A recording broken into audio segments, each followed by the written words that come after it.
Hola amado, Dios te bendiga, buen día. Qué bueno saludarte en este momento. Deseo grandes bendiciones para tu vida. Hoy quiero invitarte a estudiar la palabra del Señor.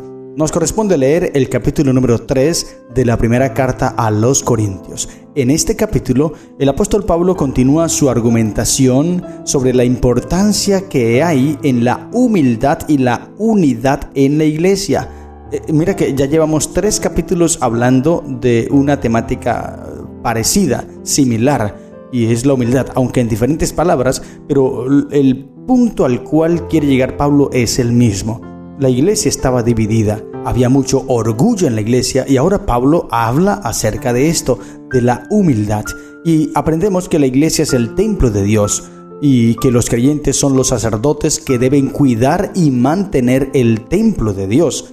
También aprendemos sobre la importancia de la humildad y la necesidad de evitar la soberbia y la ambición, cosas que en la iglesia no debe haber, porque debemos procurar la unidad de la iglesia y evitar las divisiones y las discordias. Todo eso debe alejarse de nosotros. 3 cositas importantísimas para aprender en este capítulo. Primero, la humildad es fundamental para vivir una vida cristiana auténtica y para mantener la unidad en la iglesia.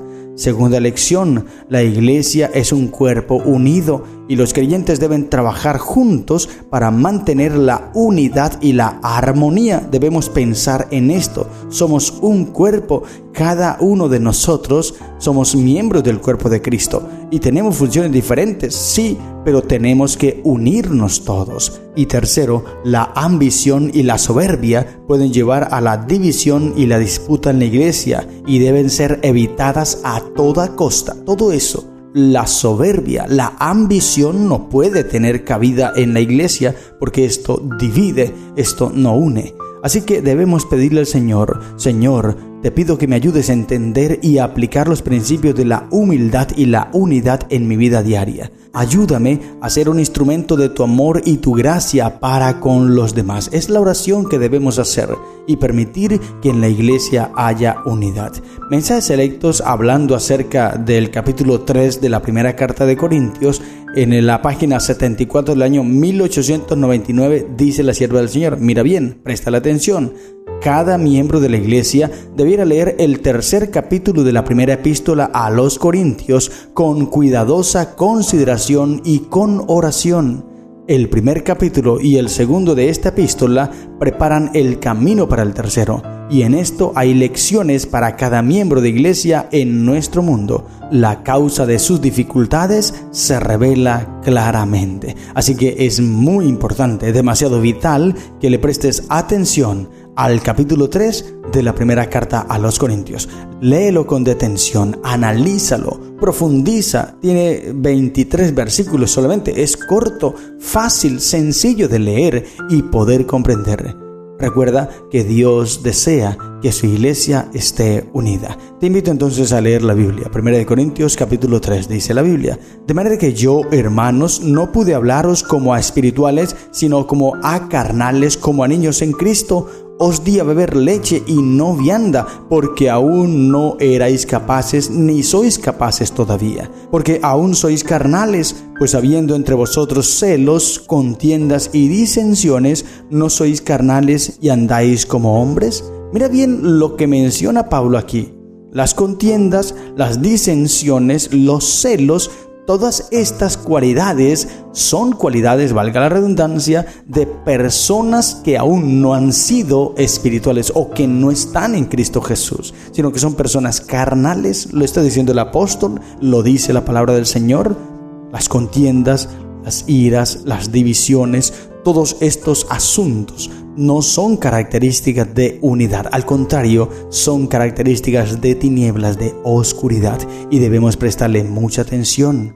Mensajes selectos, página 74 del año 1899 dice: Pablo anhelaba hablar a las iglesias de Corinto de cosas espirituales, pero para su dolor la encontraba muy débil.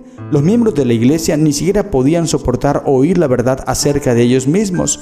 El crecimiento espiritual de esa gente estaba tan empequeñecido que un claro "así dice Jehová" era una ofensa para ellos. Pablo sabía que al darles la verdad sería catalogado como acusador y criticón. ¡Qué terrible condición de esta iglesia! Pero ¿a qué se debía esto? Porque nosotros deberíamos aprender de esas lecciones para no cometer los mismos errores. ¿Cuál era la causa de esta condición? ¿Cuál era la causa de este resultado? ¿Qué era lo que estaba pasando? Mensajes Selectos, página 70 del año 1901, dice: aquellos a quienes se dirigen estas palabras no se habían estado alimentando de Cristo y por lo tanto no habían avanzado en el conocimiento espiritual. Pablo dijo: os di a beber leche, las verdades más elementales, más sencillas, adecuadas para los nuevos conversos a la fe y no vianda, el alimento espiritual sólido y nutritivo, adecuado para los que han progresado en un conocimiento de las cosas divinas. Vivían en un nivel bajo, permanecían en las verdades superficiales que no demandan reflexión ni escudriñamiento profundo. Esta era la causa. Por eso la iglesia estaba de esa manera, porque no se estaban alimentando de Cristo Jesús, sino que estaban pendientes de los demás, estaban pendientes del vecino, del hermano, de aquel que predica, de este, de aquel. O sea, estaban pendientes de los demás y no de ellos mismos, como hoy día sucede en nuestra iglesia. Hay muchos hermanos que están pendientes de cómo aquel líder cría a sus hijos, viven pendientes de sus hijos, de lo que hacen sus hijos, de cómo comen sus hijos, de cómo aman a sus hijos, para criticar y decir: mira, el líder, cómo sus hijos son. Y viven pendientes de los hijos de los demás, que descuidan sus propios hijos. Viven pendientes de la vida espiritual de los demás, que descuidan la suya propia, descuidan su propia vida espiritual por estar mirando la vida de los demás. Recuerda que tú no te alimentas por ver la vida espiritual de los demás, no. Tu alimento espiritual está cuando te conectas con Cristo, cuando recibes el alimento de Cristo todos los días. Y es lo que Pablo está mencionando aquí. Nuestra mirada tiene que estar puesta en Cristo, no en los hombres. Si tú miras a los hombres, vas a defraudarte, porque los hombres nos defraudan. Pero si miras a Cristo, nunca te vas a defraudar, porque como leímos en el capítulo 5 de Romanos, versículo 5, allí el apóstol Pablo dice que esa esperanza en Cristo no nos defrauda. Así que Pablo está enseñando a que la iglesia a que dejen de ver los hombres y miren a Cristo Jesús. Y ahora el versículo 5 le dice: que pues es Pablo y que es Apolos, servidores por medio de los cuales habéis creído, y eso según lo que a cada uno concedió al Señor. Yo planté, Apolos regó, pero el crecimiento lo ha dado Dios. Sí, puede haber un predicador muy bueno, pero tú no tienes que poner tus ojos en ese predicador y ser seguidor de ese predicador. No, tú tienes que ver a Cristo Jesús y poner tus ojos en Jesús. Carta 150 del año 1900 dice la sierva del Señor: el Señor desea que distingamos entre los medios y el instrumento. El agente humano es solo el instrumento. Él debe su eficiencia al Señor, debe cooperar con el poder divino. Aquí está el mensaje. Así que no te centres en el instrumento, sino mira quién es el instructor, mira quién es el agente que nos envía, quién es Dios. Y hay que ver es a Dios, que está por encima del instrumento. Tú y yo somos instrumentos. Tú y yo simplemente somos vasijas que Dios utiliza. Por eso debemos ver es a Cristo, que está por encima de nosotros. Y Pablo dice, versículo 7, así que ni el que planta es algo, ni el que riega, sino Dios que da el crecimiento. Lo importante en la vida cristiana, querido hermano, es Dios. Él es lo importante, es lo vital, es el punto al cual nosotros debemos llegar. Y el que planta, dice el versículo 8, y el que riega son una misma cosa, aunque cada uno recibirá su recompensa conforme a su labor, porque nosotros somos colaboradores de Dios y vosotros sois labranza de Dios, edificio de Dios. Gloria al Señor. Somos colaboradores de Dios, dice la carta 105 del año 1893. Él nos proporciona todos los medios, todas las armas espirituales necesarias para la destrucción de las fortalezas de Satanás. Presentad la verdad tal como es en Jesús, que los tonos de vuestra voz expresen el amor de Dios. Conducid, pero nunca forcéis. Tratad al más obstinado con un espíritu de bondad y afecto. Sumergid vuestras palabras en el óleo de la gracia y que fluyan de vuestros labios con amor. Gloria al Señor. El amor es lo que nos debe destacar a nosotros, caracterizar el amor de Cristo Jesús, porque el que no ama no ha conocido a Dios, pues Dios es amor. Carta 5 del año 1900 dice: ser colaborador con Dios significa esforzarse y luchar para crecer a la semejanza de Cristo. Satanás es el que hace necesario que nos esforcemos. Los que mantengan los ojos fijos en la vida del Señor Jesús entrarán con holgura en su templo espiritual. Ahora, ¿por qué dice la sierva del Señor que Satanás es el que hace necesario que nos esforcemos? Claro, porque Él nos está atacando todo el tiempo, nos está bombardeando, quiere dominarnos, y entonces nosotros, para vencer a Satanás, tenemos que esforzarnos por ver a Cristo Jesús.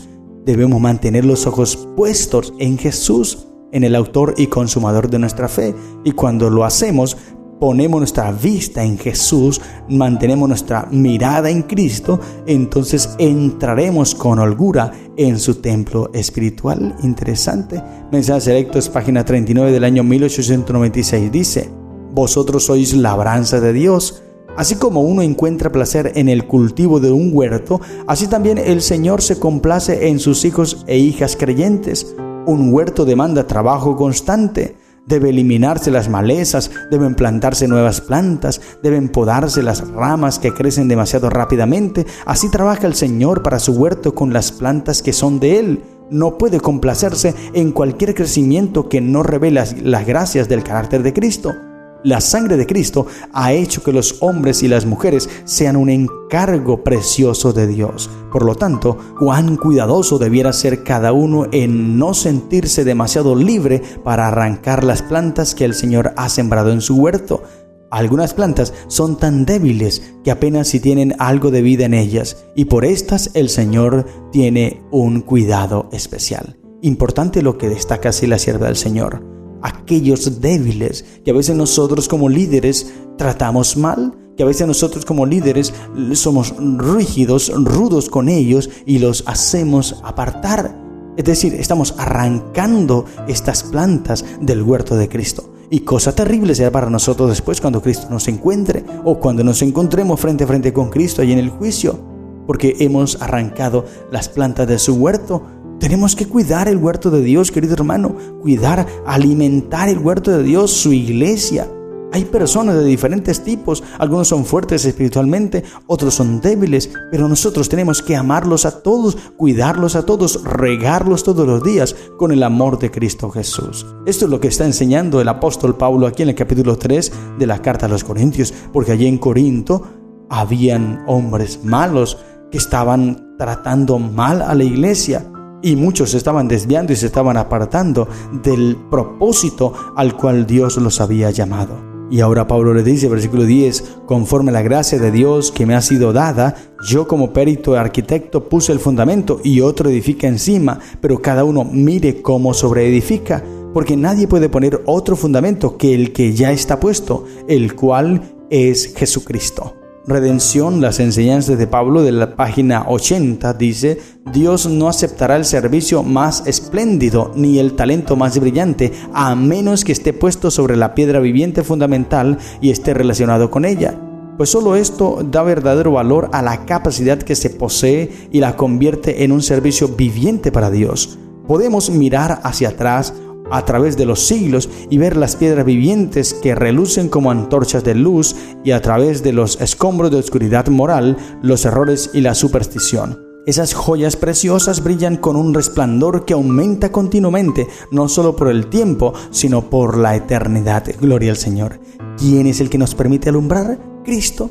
Así que si tú estás poniendo tu fe en una persona, estás poniendo tu fe en un milagro, estás poniendo tu fe en señales, estás perdido, porque tu fe debes cimentarla, debes fundamentarla en Cristo Jesús, que es la roca, la piedra de fundamento. Es en Él en quien nosotros debemos depositar toda nuestra confianza. Y si sobre este fundamento, dice el versículo 12, si sobre este fundamento alguno edificare oro, plata, piedras preciosas, madera, heno o hojarasca, la obra de cada uno se hará manifiesta, porque el día la declarará, pues por el fuego será revelada, y la obra de cada uno, cual sea, el fuego la probará. Si permaneciere la obra de alguno que sobreedificó, recibirá recompensa. Si la obra de alguno se quemare, él sufrirá pérdida, si bien él mismo será salvo, aunque así como por fuego. Interesante estos conceptos que deja el apóstol Pablo aquí. Y luego habla acerca de nosotros como templo del Espíritu Santo, que debemos cuidar este cuerpo, cuidarlo, porque es Cristo quien está pendiente de nosotros. Y termino con un texto de la sierva del Señor, la página 74 y 75 dice así: no puede haber una evidencia más clara en las iglesias de que las verdades de la Biblia no han santificado a los que las recibieron que el apego de ellos a algún ministro favorito y su renuencia para aceptar y ser beneficiados por la obra de algún otro maestro que les ha sido enviado en la providencia de Dios. El Señor envía ayuda a su iglesia según la necesitan, no como ellos la escogen, pues los mortales, faltos de perspicacia, no pueden discernir lo que es mejor para su bien. Rara vez un ministro tiene todas las cualidades para perfeccionar determinada iglesia en todos los requisitos del cristianismo. Por eso Dios envía a otros ministros para que vayan en pos de él, uno tras otro, cada uno de los cuales tiene algunas cualidades en las que son deficientes los otros. La iglesia debiera aceptar con gratitud a esos siervos de Cristo, así como aceptaría a su mismo maestro. Debiera procurar obtener todo el beneficio posible de la instrucción que los ministros pueden darle de la palabra de Dios. Pero los ministros no deben ser idolatrados. No debiera haber religiosos mimados y favoritos entre la gente. Las verdades que ellos traen son las que deben ser aceptadas y apreciadas con la docilidad de la humildad. Amén. Entonces, el apóstol cierra su mensaje diciendo que la unidad debe estar en la iglesia y que solamente debemos ver a Cristo Jesús, a nadie más. Y por eso dice, versículo 19, porque la sabiduría de este mundo es insensatez para con Dios, pues escrito está: Él prende a los sabios en la astucia de ellos. Y otra vez el Señor conoce los pensamientos de los sabios, que son vanos, así que ninguno se gloríe en los hombres, porque todo es vuestro. Sea Pablo, sea Apolo, sea Cefas, sea el mundo, sea la vida, sea la muerte, sea lo presente, sea lo porvenir, todo es vuestro, y vosotros de Cristo, y Cristo de Dios. Allí está el fin del discurso del apóstol. Solo debemos mirar a Cristo Jesús, a nadie más, porque es Él quien perfecciona nuestra fe. Por eso estudia bien el capítulo 3 de la primera carta a los Corintios. Profundiza, transforma tu vida en la palabra de Cristo Jesús. Estas son las lecciones que encontramos en el capítulo 3 de la primera carta a los Corintios. Que el Señor te bendiga. ¡Feliz día!